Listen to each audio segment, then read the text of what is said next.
पुणे जिल्ह्याचे पालकमंत्री, आपल्या पुणे जिल्ह्याचे सुपुत्र, सर्वपक्षीय मंडळींचे मार्गदर्शक आणि माझ्यासारख्या कार्यकर्त्याचे सुद्धा मार्गदर्शक म्हणून जे लाभले ते स्वर्गीय अजितदादा पवार यांना आज लाखो करोडो लोकांनी बारामतीमध्ये त्यांना निरोप दिला। त्या प्रसंगी मी स्वतः उपस्थित होतो। महाराष्ट्रातल्या जनतेच्या भावना पाहता महाराष्ट्र राज्याला धुरंधर प्रशासकीय यंत्रणेमध्ये दरारा असणारा नेता म्हणून ज्यांची ओळख होती ते दादा मी जवळून पाहिले। 2005 ते 2012 राष्ट्रवादी काँग्रेस पक्षाच्या माध्यमातून संघटनेमध्ये काम करत असताना मी एक छोटासा कार्यकर्ता होतो, एका गावचा सरपंच होतो,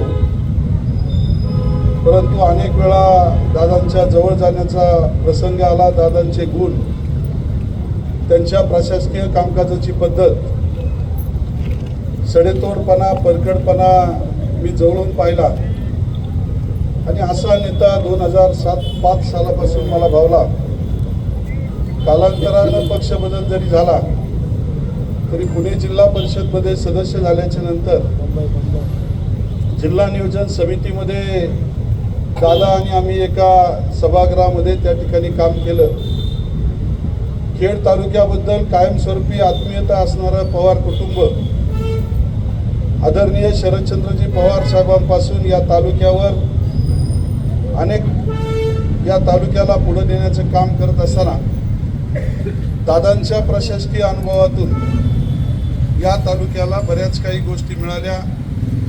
मी राजकारणात आता विरोधात आहे म्हणून काही गोष्टी या ठिकाणी सांगितल्या नाही पाहिजे असं मी नेता नाही आहे, परंतु खरोखरच दादांनी दूरदृष्टी ठेवून या पुणे जिल्ह्याकडे लक्ष देत असताना आपल्या या तालुक्याला एक वेगळं स्थान दादांनी दिलं।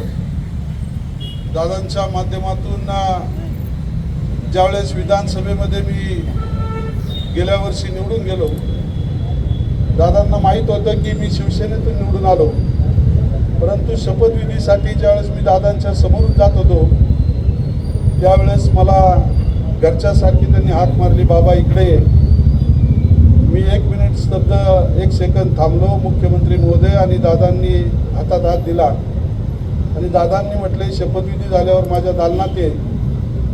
मी दालनात गेलो। दादांनी 2 मिनिट सगळ्यांना थांबायला सांगितलं आणि माझ्या पाठीवर थाप दिली की खेड तालुका बाबाजी खूप मोठा आहे, तुला नेतृत्व तालुक्याने दिलंय। मी कोणत्याही पक्षाचा असो, पालकमंत्री म्हणून मी त्या ठिकाणी नक्की असणार आहे आणि या तालुक्यासाठी तुला मी मदत करील असा शब्द दादांनी दिला आणि त्यानुसार गेले वर्षभरामध्ये दादांनी PMRDच्या माध्यमातून असेल, DPDCच्या माध्यमातून असेल, वैयक्तिक काही कामं असतील, अनेक स्वरूपाची कामं त्या ठिकाणी दादांकडे घेऊन गेल्याच्या नंतर महायुतीचे काही त्यांना अटी होत्या तरीसुद्धा त्या ठिकाणी आपल्या तालुक्याचा एक आमदार विरोधी बाकावर जरी असला तरी आपल्या जिल्ह्यातला आहे याच्याबाबत वेगळा आदर दादांच्या मध्ये माझ्याबाबत होता, तालुक्याबाबत होता।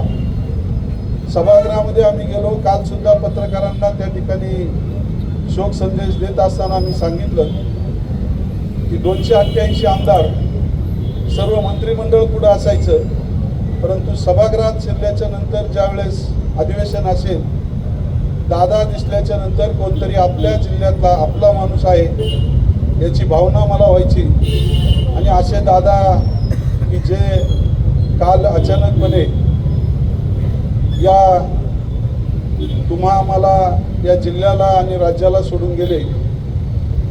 संपूर्ण महाराष्ट्र या ठिकाणी हळहळला आणि त्यामध्ये तुम्ही आम्ही सर्वजण होतो। सर्वसामान्य गरिबापासून तर मोठ्यापर्यंत दादांना सर्व पक्षीयांनी आज मी त्या ठिकाणी पाहिलं की आदरांजली व्यक्त करण्यासाठी सर्व पक्षीय मोठे मोठे नेते त्या ठिकाणी कालपासून आले। त्या ठिकाणचा आजचा माहोल जर पाहिला तर खरोखरच फक्त राष्ट्रवादी काँग्रेस पक्षाला दादांची गरज होती असं नाही, परंतु सर्व पक्षीयांना आणि महाराष्ट्राला दादांची गरज होती.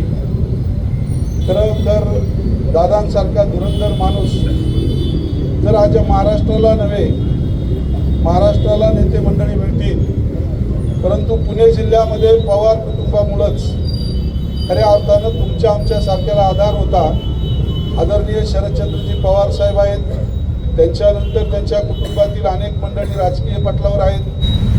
हे सर्व पाहता या पुणे जिल्ह्याला जर भविष्य कालावधीमध्ये पुढे न्यायचं असेल तर दादांसारखं नेतृत्व या जिल्ह्यामध्ये पुनरुभी त्या ठिकाणी त्यांच्या कुटुंबाच्या माध्यमातून असेल किंवा वेगळ्या माध्यमातून असेल येणं हे गरजेचं आहे. सामान्य या ठिकाणी माणूस असेल, महिला असतील, यांनी या ठिकाणी व्यक्त केलेल्या भावना पाहता दादांना खऱ्या अर्थानं श्रद्धांजली अर्पण करताना पूर्णविराम द्यावासा वाटत नाही.